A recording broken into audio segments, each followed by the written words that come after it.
Sir, इसी बीच में आज हेमंत बिस्व शर्मा तेलंगाना में थे, हैदराबाद में, ओवैसी के गढ़ में।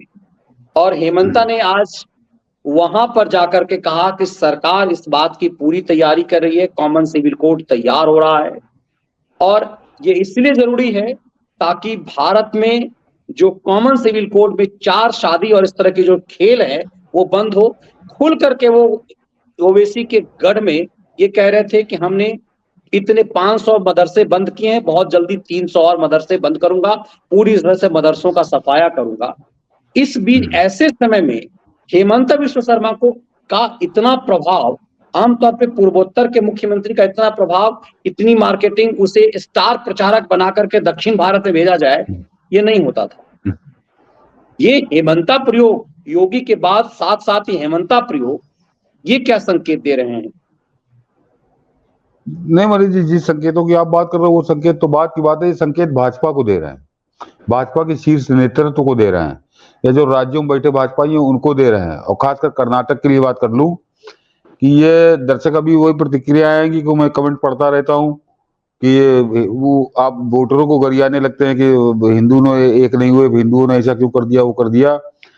वो कम दोषी है, कल भी मैंने समझाया था। असल में होता यह है मनीष जी कि अब जो कर्नाटक के नेता हैं, जो सरकार चला रहे थे, जो सरकार में मंत्री थे, मुख्यमंत्री थे, उनकी सेहत पर इस बात से कोई फर्क नहीं पड़ेगा कि पीएफआई वहां एक्टिव हो जाएगी और पीएफआई का गुर्गे वहां एक्टिव हो जाएंगे, सिद्धारमैया मुख्यमंत्री हो जाएगा, क्योंकि वो आम आदमी नहीं है। इनको ये मालूम है कि बाद में चलो 5 साल बाद आके फिर हमको सरकार मिलेगी, फिर हम मौज करेंगे। ये नहीं, इनको संदेश दे रहे हैं वो हेमंत बिस्व शर्मा, जो आदमी अपने गढ़ में तो बहुत मजबूत है।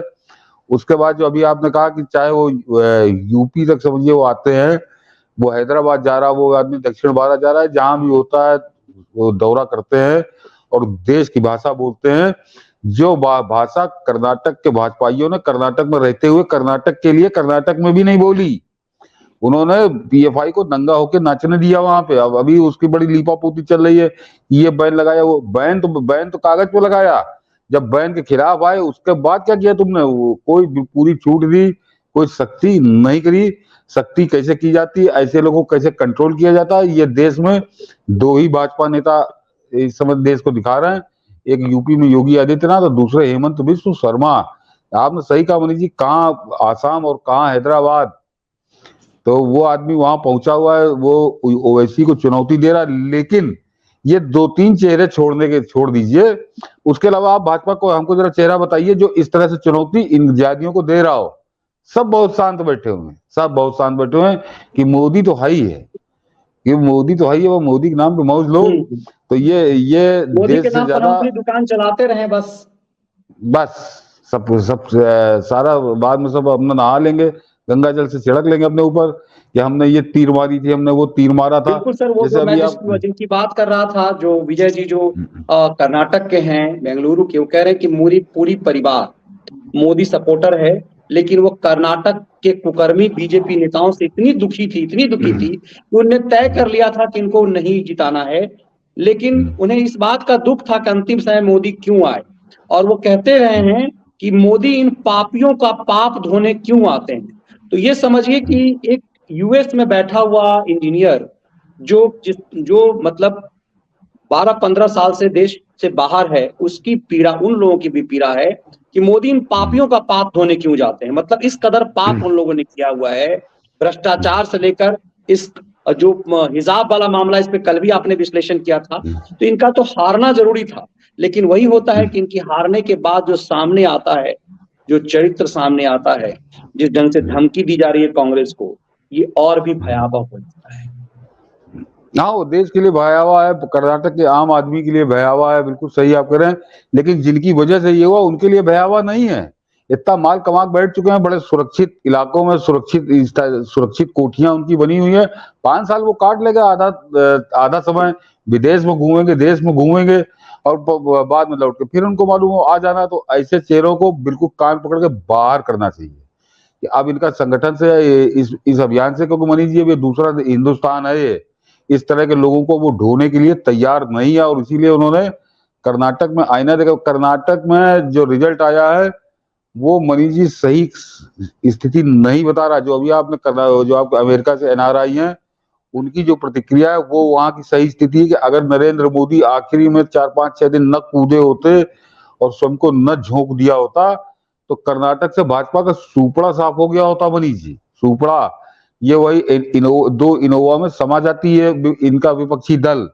तो वो यही इसी बात की ये मौज लेते हैं, जो आपने कहा कि इनको क्या कहा जाए इनके लिए, इनकी कीमत देश चुका रहा। इस तरह के आराम आराम तलब, कतई स्वार्थी, अवसरवादी, इन्हीं नेताओं ने भट्टा बैठा रहा। और इसका मैं एक बार कई बार मनीष जी उदाहरण दे चुका हूं कि 2004 तक ये अटल जी की पीठ पे इसी तरह लदे रहे।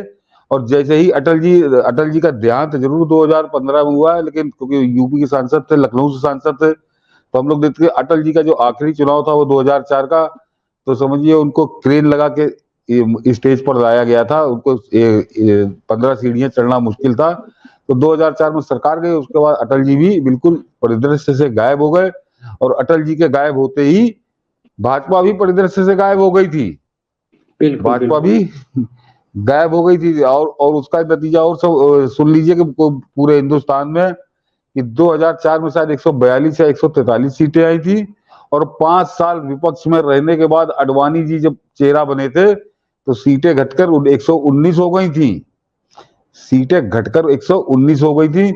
तो वो आराम तलबी और अवसरवादी, उस तरह के नेताओं को लोग पसंद नहीं करते मनीष जी। हर आदमी को आप ये अपेक्षा करने लगे कि वो बड़े बुद्धिजीवी, बड़े जागरूक होकर सोचेगा, तो आम नागरिक, आम आदमी वो इस तरह से नहीं सोचता। उसको जो सामने दिख रहा होता है वो उसी हिसाब से निर्णय लेता है। और वही 119 2014 में 282 हो गई थी बढ़ के। तो ये फर्क है। कहीं और सुधार करने के बजाय पार्टी के अंदर सुधार करे और इस तरह के चेहरे बदले। और फिर घूम फिर कर जहां से हम लोगों ने मनीष जी शुरुआत की थी, जो दर्शक बाद में जरा उसको पहले देख लेंगे, जो पहला हिस्सा है कि वो बंबई में भी यही हो रहा है मनीष। ये जो सीबीआई का नाटक है, या जो सुशांत सिंह राजपूत की हत्या पे जिस तरह के नौटंकी हो रही है, तो ये इसका बहुत बढ़िया संदेश जा नहीं रहा जनता में। हम लोग आज जो बोले हैं ये लोगों के मन में है। और ये इसके परिणाम आपको सामने नजर आएंगे कि ये फिलहाल वहां पर जो बंबई में सीबीआई की जो कार्रवाई है, तो वो बॉलीवुड का दुमछल्ला बन के रह गई है।